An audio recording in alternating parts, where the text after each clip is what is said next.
Assalamualaikum warahmatullahi wabarakatuh. Waalaikumsalam. Kita lanjutkan supaya pemirsa puas. Di mana sih abang itu jadi pembangkangnya, gitu kan? Kalau orang bertanya-tanya, apalagi judul gua di situ kutulis satu-satunya. Dan menurut gua itu benar satu-satunya. Karena apa? Nggak ada yang wartawan yang lain yang ikut kayak abang itu, yang sampai mengorbankan profesinya dan siap hidup melarat, kan begitu. Nggak gampang di zaman itu ya. Jadi kita akan lanjutkan yang lalu. Kalau nggak salah ingat gua Bang, itu lu cerita tentang Indonesia Raya. Nah, mungkin ada lagi di Indonesia Raya kelanjutan ceritanya bagaimana? Ya, sedikit agak lupa tadi itu. Cerita tentang Indonesia Raya ini kenapa? Udah tua gua. Udah mau 75 tahun. Gua kira-kiranya sampai gua ngomong Indonesia Raya, gua ketemu Pak Raswanto, ketemu Mutar Lubis, yang di gua namanya Pak Pak Enggak. bukan.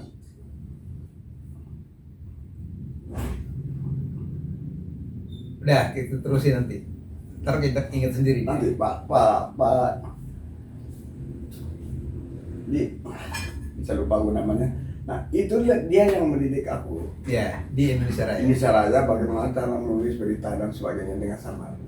Oh iya, yang lu cerita Yang sabar. di Nyerontok tuh. Iya, yang ikut TRRI itu kan. Ah, iya. Dia lah yang betul-betul mendidik dengan sabar daripada Iya. Itu pemirsa nanti bisa lihat yang rekaman lalu, kan namanya ada ya. Tenang aja. Maaf pemirsa. Yang pikir. Nah, jadi kalau soal dia lah yang menceritakan bagaimana sebetulnya orang-orang Indonesia Raya itu tidak suka. Nggak suka sama lu? Ya. Oh, iya. Jadi ketika tahun 78 setelah saya keluar dari Harian Kompas, nanti saya akan cerita itu. Nah, dia mengatakan kepada saya bahwa beberapa orang-orang di Indonesia Raya itu tidak setuju. Lu diterima. Gua diterima sebagai wartawan. Cuma karena yang merekomendasi Mutar Lubis, Ya. nggak ada yang berani. Ya kan? Ya. Tapi mereka tidak setuju. Disebut nama-namanya. Iya. Siapa aja tuh? Yaitu Atma Kusuma. Atma Kusuma. Posisinya apa di Indonesia Raya? Redaktur pelaksana Indonesia. Waduh, iya, oke. Sebelumnya Asegaf, DH Asegaf. Redaktur pelaksana juga Indonesia Raya. Kemudian wakil pemimpin relasi Ibu Kustianti Mutar. Yang nanti lu bisa lihat di penghargaan sebagai reporter terbaik. Itu yang tanda tangan dia. Ya. Oke. Dan guru gua yang menyuruh gua baca di jalan Biak, namanya Bunyamin Wisono. Oh iya, ingat. Yang sebelumnya ngaku saudara Sogi itu. Oke. Jadi dialah yang menentang. Tapi yang membela hanya satu orang. Yaitu Enggak Mahudi. Oh. Dia bilang enggak. Dia tetap jadi wartawan Indonesia Raya. Jadi ini orang. Iya. Apa yang terjadi?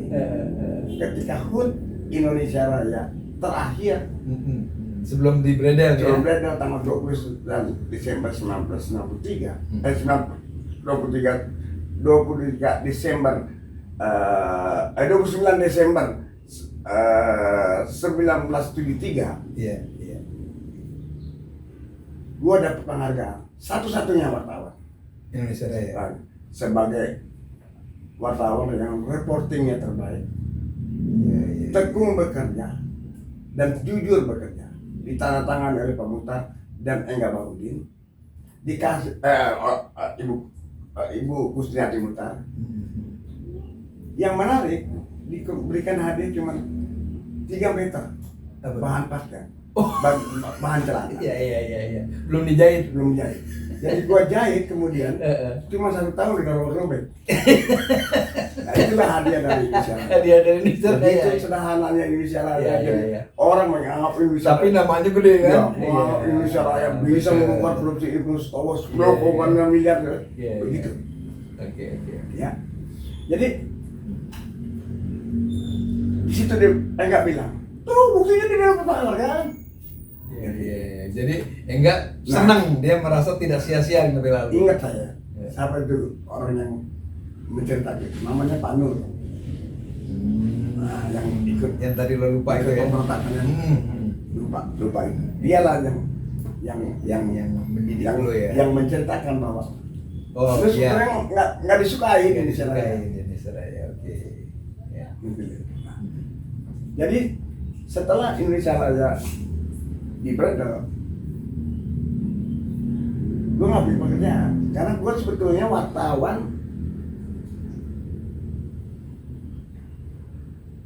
olahraga.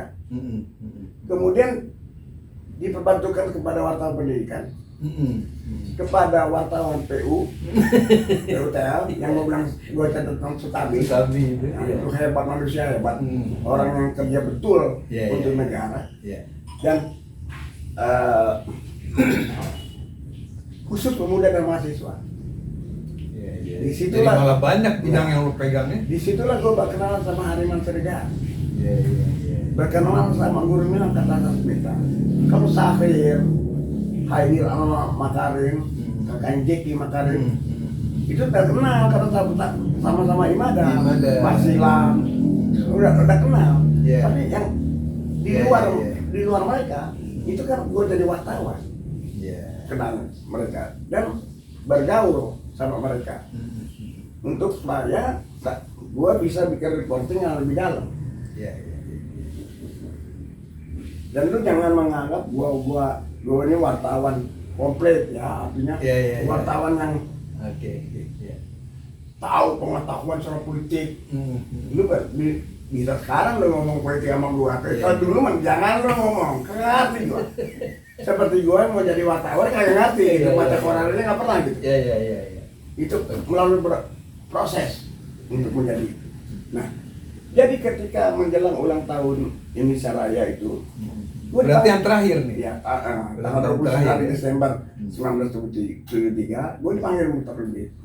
Yus, gue sebetulnya ingin menghibur, terutama orang-orang percetakan. Mereka ikutin kita dari tahun 49, Iya. Wah, ya, lama juga ya. 49. Jadi Lahirnya Indonesia Raya 49. 49. Jadi itu yang namanya Pak Nasir itu, apa yang memberikan penghargaan pada mereka sebagai orang di belakang, Iya. di belakang redaksi. Ini kayak ada feeling di Mukhtar Lubis ya, Indonesia Iya. Raya nggak akan ulang tahun lagi, akan datang. Jadi dia bilang, gua harus memberikan kebahagiaan sama mereka, tapi gua nggak punya duit. Apa ide lu?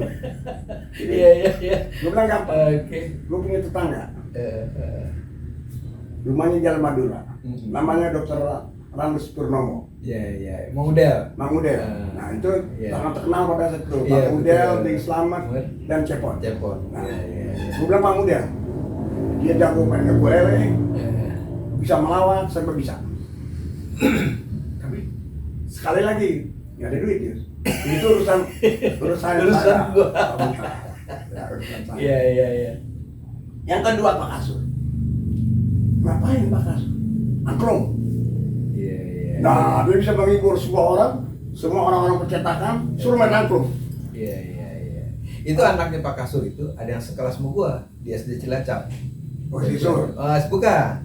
Si Nining. Iya, itu. Dulu kan anaknya yang gue kenal tuh ada dua di situ sekolah, Nining satu lagi adiknya yang Polio. kakinya Yang polio, polio. yang polio juga tuh, lupa gue namanya tuh. Nah, kalau Nining ini istrinya si Max. Oh, Max Cip, Max STM 1. Jagoan anak di jantung ya? Anak di jantung. Oh. Dia lah tukang kumpulnya Julius Usman. Oh, oke. Ketika pemecahan antara KPP 2 menjadi Iya, P1 ya. Yunus Sunan P1 kalau salah ya. P1. Iya, oke. Itu dari Max itu. Oke, Dia Profesor, balik. yang menculik Yusuf Ayer. Oh iya? Iya. Itu Mas sendiri yang cerita sama gua culik di Sumayar. Gitu. Justru air masih hidup loh. Tapi beda gaya. Iya. Dia culik. Nah itu Mas yang cerita. Iya. Dari mana gua bisa dapat cerita itu kalau bukan dari pelakunya? Iya. Nah, ini yang terjadi pada saat itu. Oh, sampai begitu ya persaingannya. Gua ketemu si Mas segala macam. Jadi semua orang-orang itu ketemu gue sebagai wartawan. Ya. Jadi sekarang kembali ke itu ulang tahun. Ya, jadi hiburan sekali itu pada saat itu ya. Udah dengan melawat ya dengan wah senang sekali dan semua, ya. hadir juga pada saat itu Harnoko yang belum jadi apa-apa nanti jadi ketua PWI. Oyong Pekun juga hadir. Iya. Wah, orang top Dia semua itu. pikir wah bayar sudah mahal nih gitu. Iya. Dia nggak tahu di belakang itu bagaimana. Gitu. Dia pikir Jadi- mutar rubis punya duit ya. Dan lu bisa bayangkan ya bagaimana besarnya Indonesia Raya mengantam korupsi Pertamina pada saat itu sampai 10,6 miliar US, tetapi Bikin acara segitu aja kita ini nggak punya duit. Nah, di situ kehebatannya Mutar Lubis. Iya. Lu yang hebat, bukan dia. Kehebatannya Mutar Lubis dong. Iya. Kehebatan Oke. Mutar Lubis dengan Di mata orang lain ya. ya dengan seadanya dia Iya. bisa membangun Indonesia Raya dan si wartawannya mau Oh lagi. iya, Kerja. betul. Dan itu dari 49 sampai 73. Iya, walaupun berhenti dulu, Oh, sempat iya. berhenti sampai 49 berhenti, Heeh. baru terbit lagi 68 Oh. setelah Pak Harto Iya. berkuasa. Iya. Makanya lu kalau baca Indonesia Raya awal, Mm-mm. pendukung Pak Harto, Iya. Iyalah. iya tuh, Kalian ngelawan PKI sampai kan. sampai 71 dia masih mendukung Pak Harto. Kenapa? Dia nggak mau Ya. memberitakan golput. Karena Pak Harto masih bagus, masih Iya. ada demokrasinya mesti Oke. berjalan, masih apa. Tapi setelah itu 72 mulai Iya. dominasi Jepang, dominasi asing disikat sama dia. Iya. Jadi dia melihat bahwa boleh kita mendukung. Tapi kalau ada sesuatu yang tidak benar, dia sikat. Nah, itu yang sebetulnya Soeharto tersinggung sebetulnya setelah 68 itu. Ya. Kemudian 69 dia mulai mengkal Pertamina. Itu kan cokongnya Ibu Stowo Ya. untuk menghadapi PKI. Ya. Nah, Pertamina andalannya sama Kabulok pada saat itu. Ya. Tirto Sudiro. Tirto Sudiro. Nah, Ahmad Tirto Sudiro. pendiri HMI. Nah, ini dua orang ini yang jadi ini. Dua-duanya disikat sama Indonesia Raya. Iya. Bagaimana nggak tersinggung ya Pak Harto? Jangan lupa Pak Harto kan orang Jawa, Iya. tersinggung. Iya. Ini Mutar Lubis nggak peduli gitu. Batak soalnya. Ya Batak juga Batak, tapi lebih lihai karena dia sekolah di Kayu Tanam, Latif. Oh, di Padang. Sumatera Barat ya. Ah. Tahu gua Kayu Tanam. Gue suka lewat kalau pulang kampung suka lewat. Lu bisa bayangkan campuran orang Batak dengan keberanian Dididik. diberikan kelihaian orang Padang. Orang Padang tuh pandai berdagang. Jadi saat pandai berdagangnya dia tidak diserah. Iya. Mengatur manajemen Mutar Lubis. Nah, ngerti? Itu kritikan gue terhadap Mutar Lubis. Karena pedagang kan maunya untung aja. Dia nggak peduli ya. Iya. Kesejahteraannya gimana? Nggak peduli dia. Yang penting sikat. Dan dia didampingi oleh satu wartawan lagi yang punya penerbitan juga yang pada saat itu gencar menghantam Pak Harto itu Nusantara. Oh, Tede Hafa. Mister Tede Hafa. Nah Gue inget lah cepet karena dia temennya nyak gua. ya, jadi Waktu kecil. antara Mister Tede Hafa sama Beda, saling ya. sambut menyambut. Oh iya benar, ingat gua tuh. Beda dengan Ingat. Roman Ya. Rosen Anwar. Ya. organnya Partai Sosialis Indonesia. Hmm. Dia Lebih ini ya. ya kalau Lebih smooth. bisa kolaborasi dia ikut kolaborasi gitu. Iya, Kalau kancil lah. dia kalau bisa selamat ya selamat. Iya. Tapi dengan cara begitu juga nggak selamat ya. Iya, iya, iya. Contohnya ketika zaman Bung Karno, kalau dulu baca di menjalar Prisma etos pers, turun bisa dikatakan di situ dia sudah bisa memahami peraturan dikeluarkan oleh Pak Bung Karno dengan Undang-Undang Dasar 45, apa Ustek, Mandipol dan sebagainya. Toh tetap di beredar, di beredar. Ya, karena PSI-nya lah. Ya pokok dia pikir dia dengan Iya, bisa dengan meliuk-liuk dia bisa meliuk-liuk begitu dia bisa selamat. Ternyata Selamat. enggak juga. Iya, iya, iya. Oke. Dan jangan ini karena PSI ini dianggap kalau ada suatu keramaian di Indonesia hanya dua yang dituduh Masyumi PSI. Iya, iya.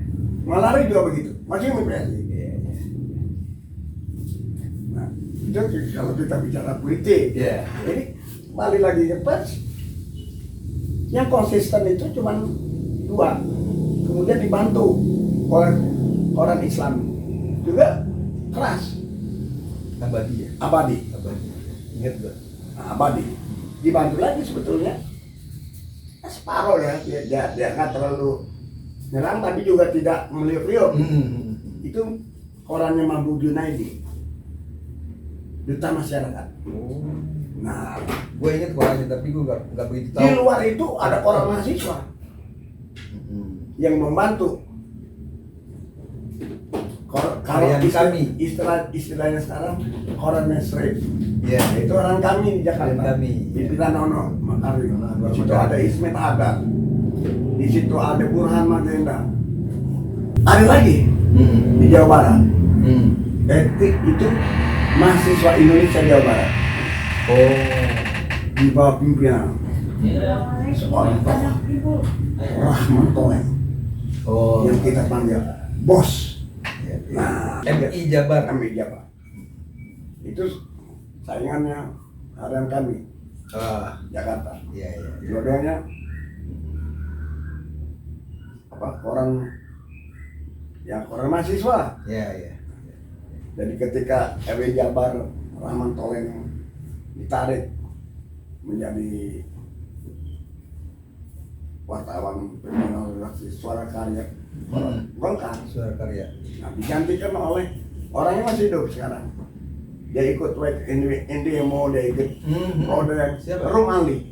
Oh. Iya, iya, iya, iya, iya. Dia lah yang bikin buku mengenai gerakan mahasiswa. 78, Iya, iya, 78 segala kan Malari segala. Dia bikin buku yang begitu tebal. Rumali ya. Nah, Rumali. Jadi memang koran-koran itulah yang menyuarakan keinginan masyarakat yang pada saat itu tidak puas. Iya, iya. Dengan Tapi yang pelopornya tetap Indonesia Raya sama Nusantara ya. Nusantara. Iya, iya. Kalau nggak salah Teddy Hafaz ditangkap juga ya. Oh, dia kena kasus. Oh. Kasus itu lah bongkar percukungan segala, kena kasus asal artikel. Oh. Kena dia. Saya artikel ya. Kena dia 4,5 tahun. 4,5 tahun. Tapi nggak masuk. Oh, nggak masuk ya? Nggak masuk. Bagaimana kok bisa gitu? Nggak tahu prosesnya gimana. Nah, orang ketika masuk dia peradilannya itu masuk ke Nusantara, gue baca ini Nusantara dan Indonesia. Karena anak Raja Deli kali dia nggak? Nggak ngerti gua. Makanya Karena yang gue tahu dia anak Raja Deli itu. hebat gitu. Karena Dan dulu dulunya orang Belanda loh. yang kakek salah. gue itu jadi tukang foto kerajaan di Delhi, di Medan. Nah, disitulah dia main tuh, masih teman kanak-kanak kali ya. Pintar. Sama Teddy Hafaz. Orangnya juga pintar. Orangnya juga pintar dan berani. Iya, iya. Jadi bukan pandang mutar lubis, ada juga yang minta Teddy Hafaz. Cuma Teddy Hafaz itu tidak seperti mutar lubis. Di era Soekarno 4 tahun tahanan rumah yang gue cerita itu. 5 tahun tahanan penjara. Disitulah dia ketemu Hadi Princess, ketemu Natsir, ketemu Safruddin Prawira Negara, Sultan Hamid, Muhammad Rum, tokoh-tokoh Sultan semua itu Sahri, yang di penjara itu. Subarjo Sastro Satomo, Ketua Masyumi itu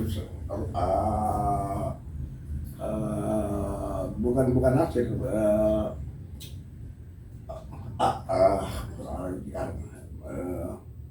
wah lupa gue namanya. Oke. Itu lagi dibubarkan PSI sama Sumi. Sari lengkap dengan jas, pakai dasi, menghadap Soekarno. Si ketua Masyumi ini pakai jas, tapi sarung kan. Betul ya. Nah, yang pernah gue cerita apa, lu ingat atau enggak, dia berdebat di konstituen sama DNID, berdebat keras. Bukan Agus Salim ya? Bukan. Nanti gue Prawoto. Oh, Prawoto Mangkusumo ya? Prawoto. Jadi dua berdebat begitu keras sama Aidit. Tetapi setelah perdebatan selesai, makan sate kambing berdua. Nah, itulah perbedaan politik di era itu dibandingkan dengan zaman sekarang. Boleh beda politik, tapi tetap bergaul.